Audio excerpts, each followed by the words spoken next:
If you want to understand the wavelength that so many students are on who are supporting the Palestinian cause, you just have to watch this debate between Ben Shapiro and a student.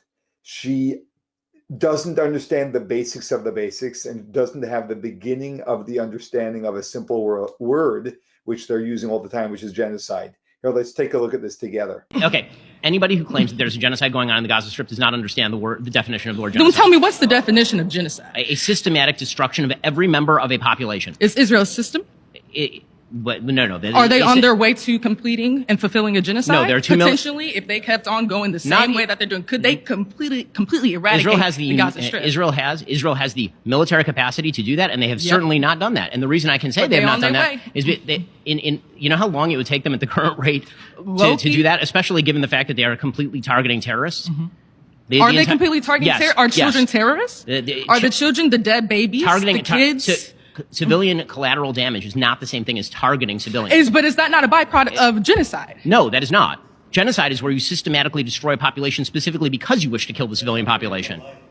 That is it. He's right. That's not very pro-life. Well, it turns out that Hamas is not pro-life when they hide behind children and women. And neither is Israel when they drop bombs and nukes on Palestinian villages and families. Are you suggesting that Israel is using nuclear weapons? Is a bomb automatically nuclear? No, not even remotely. So that's what I said, a bomb. and nuke. Okay, Israel uses as small munitions as possible to target specific terrorists. Okay, they do this using drone technology. They have to go through 4 layers of legal before any strike is actually approved by the upper layers of the Israeli government. I've seen this actual process in action. I've seen the actual footage at Palmachim Air Force Base in which Israel goes through the process and shows exactly how they have to go through multiple legal steps in order to green light a hit on a terrorist. And they have they've released footage of this, them calling off particular strikes if they believe that the minimal amount of civilian casualty damage cannot be maintained. Okay. So the basic idea, again, what you're talking about here is a population of 2 million Palestinians who are living in the Gaza Strip. The total number of war dead at this point, according to best available statistics, is somewhere between 30,000 and 40,000 dead. Okay. That is not a genocide. It is a horrible, horrible war with horrible human casualties. That is not a genocide. To your definition, which I will have to disagree with. But that brings me to my next question. Name a war that isn't a genocide by your definition. One that isn't a genocide? Yes. There's plenty of genocides. They've happened. My point is that you don't seem to be distinguishing between the definition of a war and the definition of a genocide. This is not even an intelligent two-way conversation.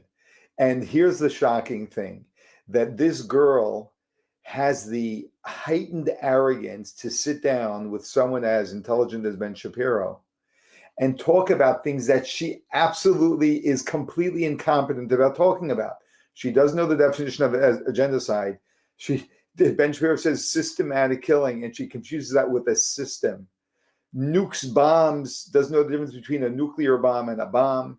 I mean, it just goes on and on. When he says, tell me the difference between genocide and any war. Is there a difference between a war and a genocide? Oh, there's a lot of genocide going on. She can't even answer the basic question.